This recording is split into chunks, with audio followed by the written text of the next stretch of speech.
All I knew about Islam was that it was a religion that was spread by the sword, that it treated women like second-class citizens. The first time I ever saw Islam was the Suez Crisis, when I saw everybody praying to the sun at the end of the evening. How much do most people in Britain know about Islam? Although there are 1.6 million British Muslims, outside the curry house, the cab rank and the corner shop, Islam used to be barely visible. If you asked me what a Muslim was, I wouldn't have a clue. I'd have said, oh, an Asian guy. It seemed more like a country rather than a way of life. September the 11th changed all that. Many Muslims suddenly felt under scrutiny, tarred with the same broad brush of ignorance and fear. Hardly the easiest climate for a non-Muslim to embrace the faith, and yet a steady stream of people has been doing just that. This film's about 4 of them. One day, I just woke up and said, oh, what happens if God stops calling me? And then I die with nothing in my heart. I didn't want to be a Muslim, it came to me. It's the greatest gift anybody's ever given me. I haven't told my family yet that I'm wearing the full veil, because I know it will upset them. My mother's reaction was to start to go to church. So I said, that's fantastic. Already Islam is having a positive effect on our lives. Islam was a distant religion abroad, wasn't it, in the Middle East? You never, but now it's here, isn't it? It's in our house now.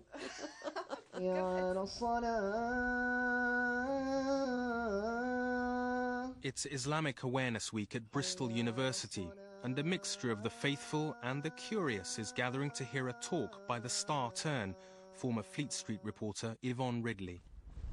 Brothers, sisters and friends, salam alaikum. 3 years ago, she would have struggled to find anything to say to a group like this. But then, as far as she's concerned, she was a very different person back then. The Yvonne Ridley before 9/11 has been compared to Patsy Stone out of Absolutely Fabulous. I've been married 3 times. I've got an 11-year-old daughter. And I suppose, even by journalistic standards, you know, it's quite a disastrous life. In 2001, just as the so-called war on terror was getting underway, the Sunday Express reporter put on a burqa and crossed into Afghanistan to report on life under the Taliban. Yvonne was an inexperienced foreign correspondent. More experienced foreign correspondents had also thought of doing that. People on the Sunday Telegraph, people on the Times, their papers had all stopped them. They said, no, you're very likely to get picked up. I think she was foolish because she's a single mother, and she plunged herself into a situation which could have had a terrible, terrible ending. Nobody would ask if any high-profile male war correspondents, you know, no one would probe into their private lives, saying, what on earth did she think she was doing, going in there when she's got a child? This would never be asked of John Simpson. You become invisible directly you put it on. No one even glances at women here. The big difference between John Simpson and Yvonne Ridley was that she got caught. She was held on spying charges and fully expected to be stoned. But instead of ending her life, her experiences in that Afghan cell were to change her life forever. For 6 days I had avoided talking about religion. And there I was, confronted with a cleric. And I looked at him and I just thought, oh no, it's the God Squad. He asked me what religion I was. And I said, I'm a Protestant, the Church of England. And he smiled and he said, and what do you think about Islam? Oh, I said, it's wonderful. I said, it's absolutely amazing. And he smiled again and he said, so, you would like to convert? And I thought, if I say yes, he will accuse me of being a very fickle, insincere woman. If I say no, he will accuse me of insulting Islam. Either way, I'll be hauled off and stoned.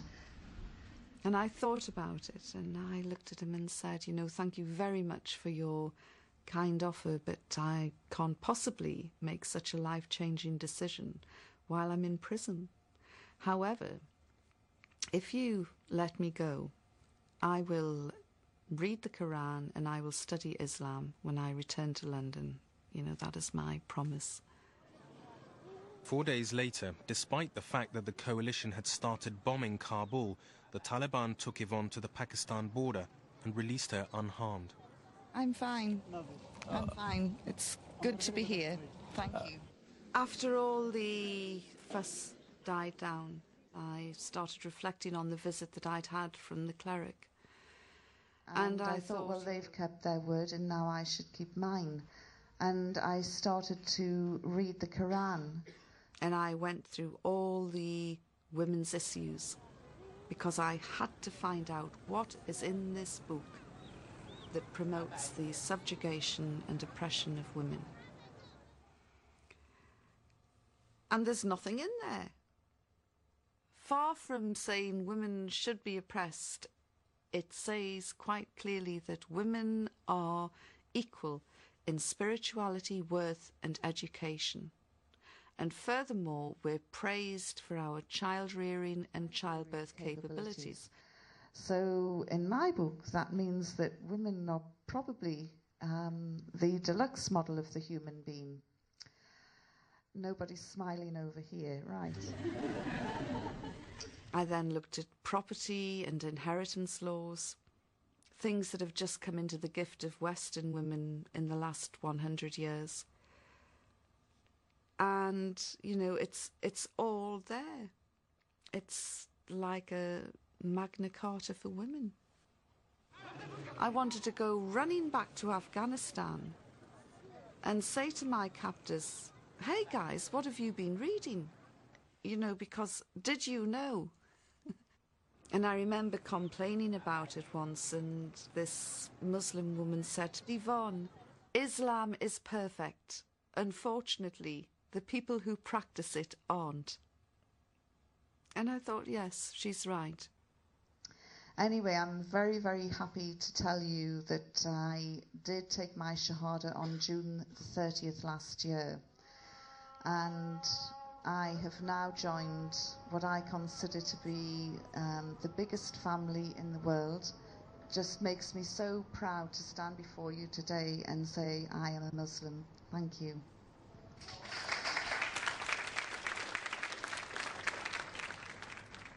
Whatever her feelings for her new family, Yvonne still had to square her conversion with the old one. And when it came to breaking the news to her mum, the woman who'd braved 10 days with the Taliban suddenly lost her nerve. Did what many converts choose to do, and that is not tell their parents until afterwards. Hello! Hi! I sent Mother an email, and her immediate reaction was to start to go to church. And much to her annoyance, I said, that's fantastic, you know, already Islam is having a positive effect on our lives. I've got some sandwiches made. No ham sandwiches? No. I've been trying to think, what can I make without bacon? I wasn't happy. I didn't like it, you know. But do you not think it's because you've got some sort of irrational prejudices against Islam, because basically you don't really understand it? Well, no, I think it's just the culture, and maybe if you'd been born over there it might be different. But to change... But over where? In the because middle of the stream. Islam, you know, transcends nationalities, borders, countries, cultures. It transcends everything. And here we go. Here we go. You see, I'm being educated now. Well, it's so frustrating because I know that you are a spiritual person, and I just think you could be so much happier. Well, I wouldn't, because I wouldn't understand it like you do, you see. Islam has helped me rethink all my relationships, especially with my daughter. My baby, look, you! I look back and see a bit of a lost soul, a pleasure-seeking person that never quite found it. But I really feel as though I know where I'm going now. thing I'm pleased about is that she stopped drinking. And if Islam have done that for her, well, it can't be too bad. A water, please. Oh my God! With no ice. Yes. Although Yvonne Ridley was willing to put on a veil as an undercover journalist, as a practicing Muslim, she's so far stopped short of doing so. She firmly accepts the faith in her heart, but practicing it with her head may take a little longer. For Shanaz Malik, the journey from white slough teenage mum to burqa-wearing Muslim wife has taken 6 years. Even now, there's still one important step to go. I haven't told my family yet that I'm wearing the full veil because I know it will upset them. They watch the media. They have a lot of preconceived ideas about Muslims, and so I have to tread carefully and explain that it's still me under here. Alicia, what are they doing? Reading a Mars. Reading a Mars. What's the old man doing? It shouldn't matter what I wear on the outside. You know, it shouldn't have an impact on how I am with them. Shanaz converted the day she married her Asian boyfriend Nasir, a childhood sweetheart she'd met at school. At that stage, he was Muslim in little more than name. But as with a lot of new Muslims, Shanaz's conversion made him re-evaluate his own faith, or lack of it. How's it going now, lad? My partner wasn't religious at all. He thought that he'd been brought up as a Muslim, and now he's realising that he was brought up as a Pakistani. And he's now learning the true Islam without all the cultural things included. And so it's kind of brought him on that path as well to find out the true Islam. She's changed me, changed my life around. She has.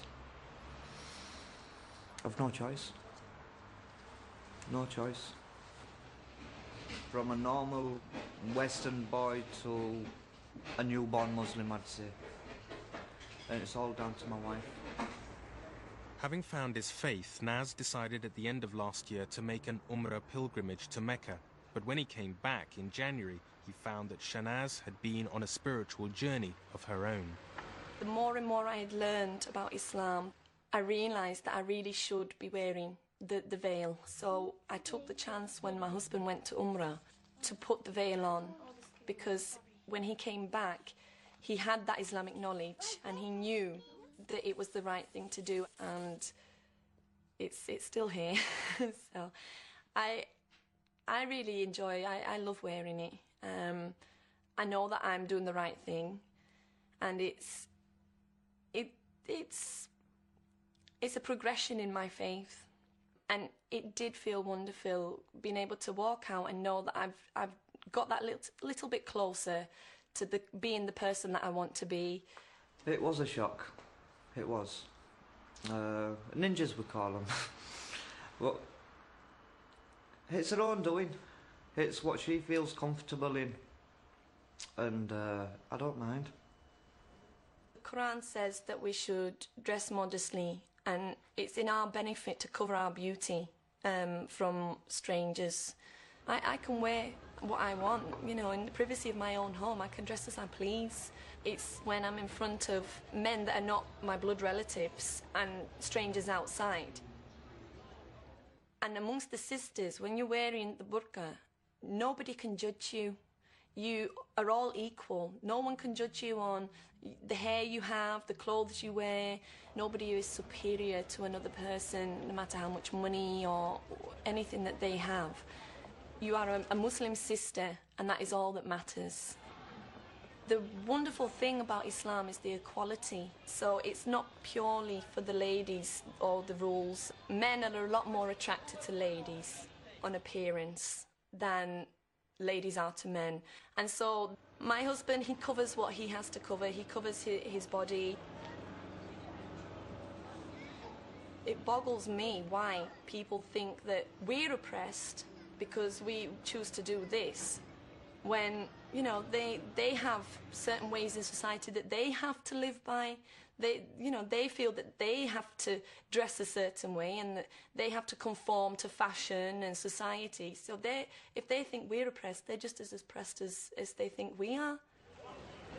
Shanaz fully expected some hostility to her veil, but has been shocked that some of the fiercest criticism has come from other Muslims.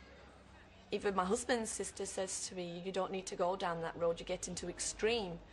You've got no right to wear that. I've had that said to me before by another person who claims to be a Muslim.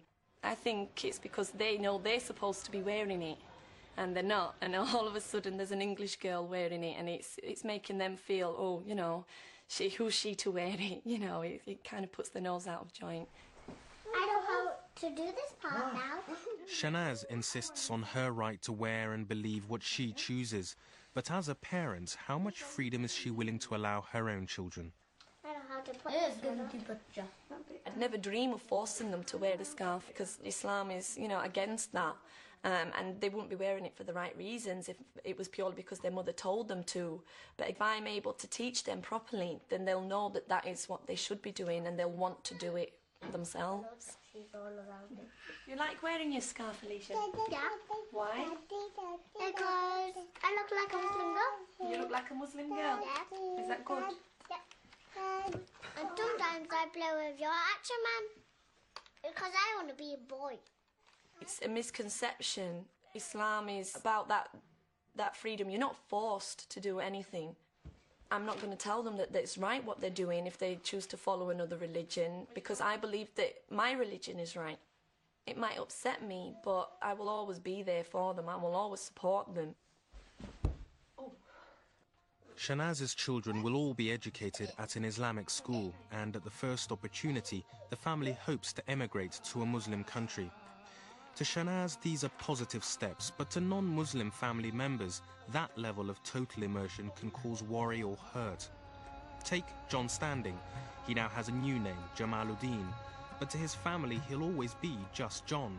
They can't understand why, in converting, John feels he has to give up so much of what mattered to him in his old life. But he prefers to focus on the profit, not the loss. I didn't want to be a Muslim, it came to me. And I'm so glad it did. It's the greatest gift anybody's ever given me. It was a strange way of converting, really. I mean, I met my wife, Nasira. I didn't like the idea of her being a Muslim.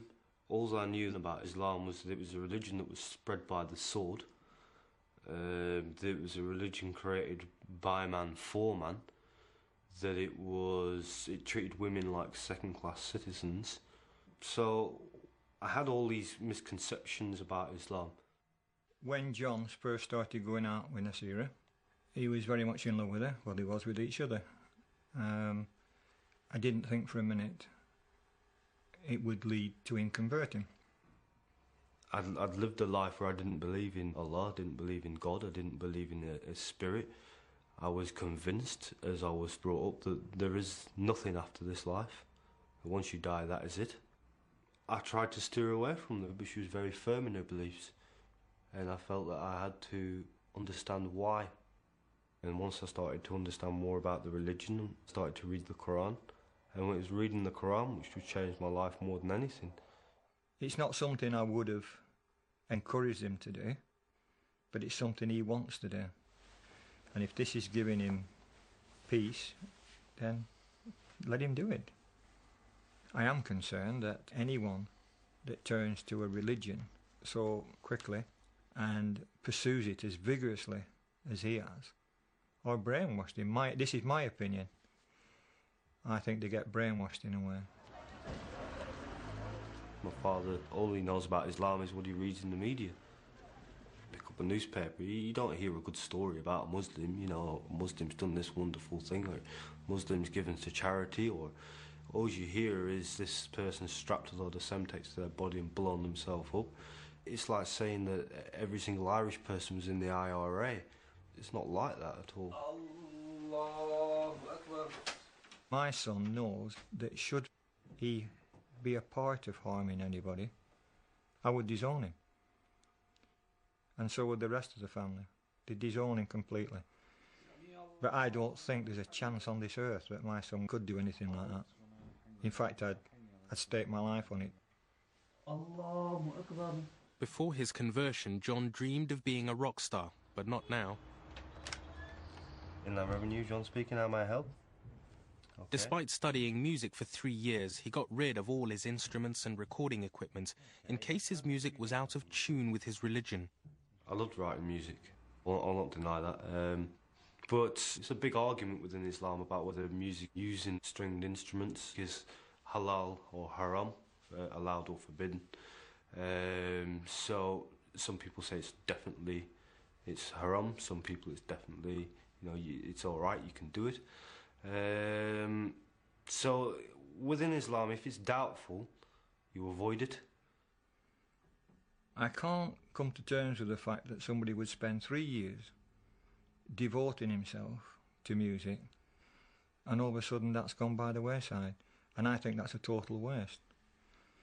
I really do feel that it's stupid to pack it in.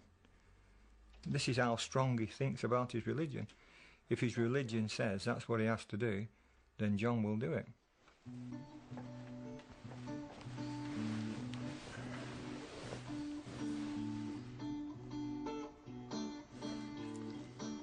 Now I think you turned out some good stuff.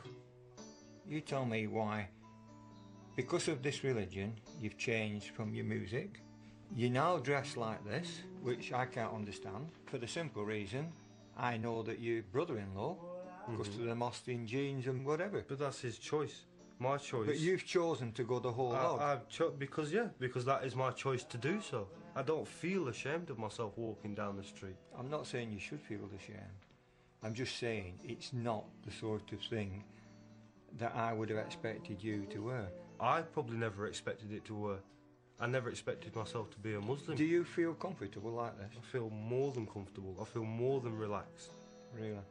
It gives me a confidence, which I don't expect you to understand because you don't understand Islam, Dad. What I can't understand is the changes in you.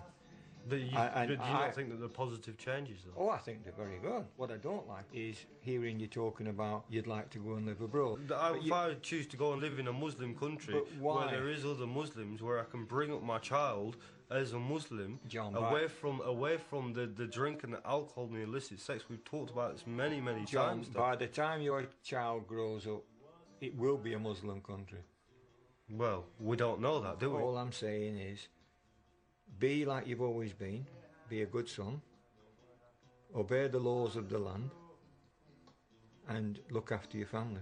Well, and that's all I ask you to do. But that's what Islam teaches me to do anyway, Dad. Well, I and hope that's what so. you've taught me to do. Well, I hope you don't go to live abroad. I hope you stay in this country and where I can keep my eye on you. Well, I hope you come and live abroad with me, I can keep my eye on you. Well, we'll agree to disagree, son.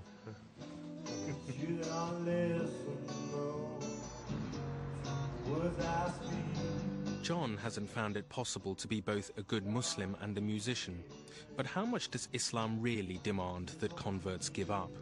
You know him as Cassius Clay, but he wants to be known as Muhammad Ali. 41 years ago, when the heavyweight champion of the world announced that he'd become a Muslim, there were some critics who wanted to strip him of his title.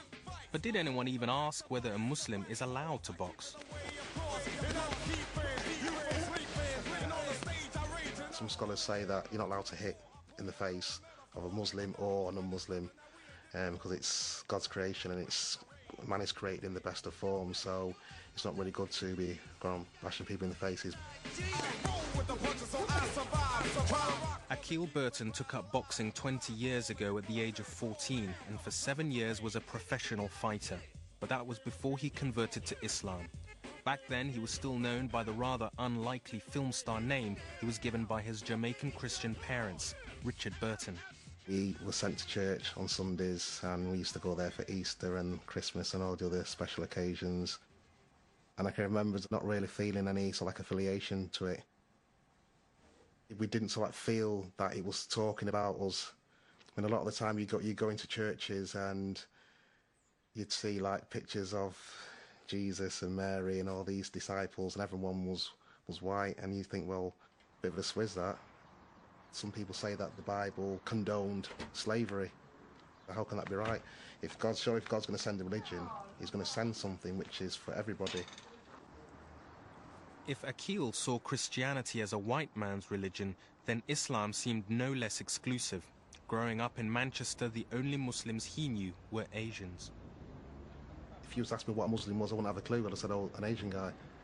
It seemed more like a country rather than a way of life. And when the Jamaican brother embraced Islam, it was like, why? You know, you're not Asian. I was just intrigued. And like, whenever I used to see him, we'd end up talking for like 2 hours.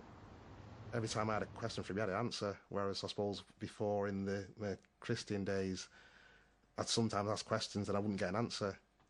So that interested me. And then through him, I began to read the Quran.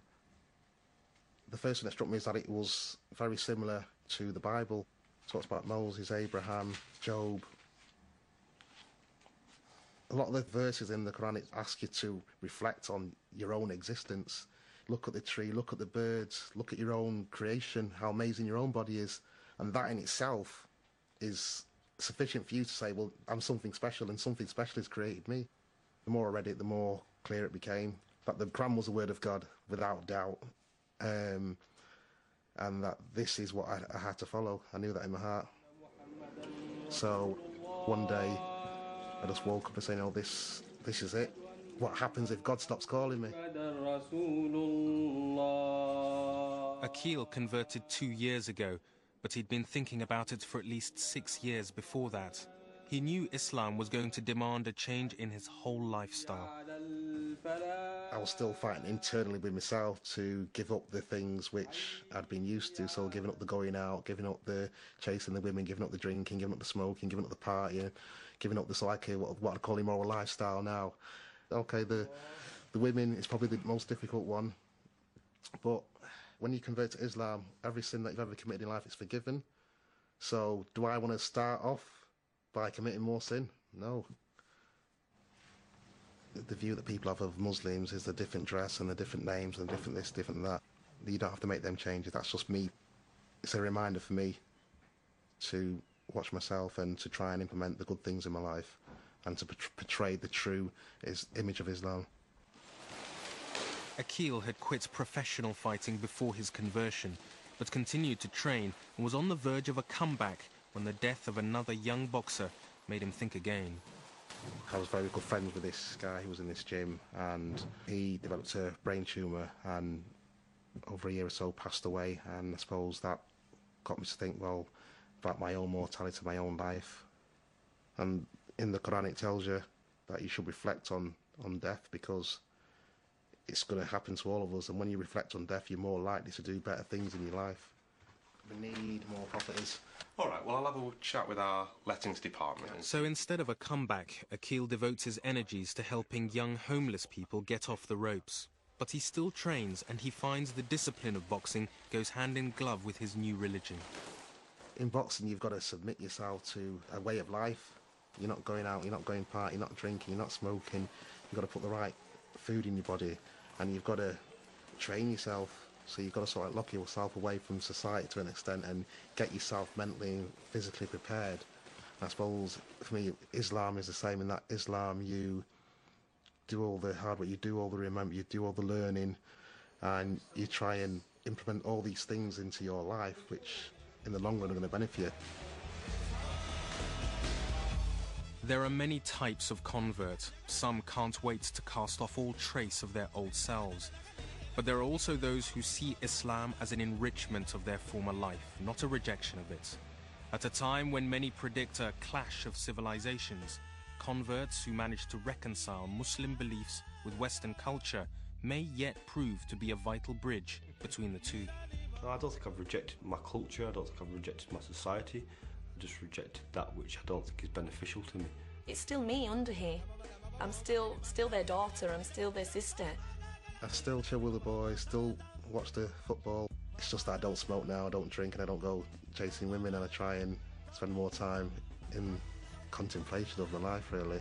The biggest challenge facing Muslims in Britain today is to get people like me, the way I was prior to September 11, to actually see the reality of Islam.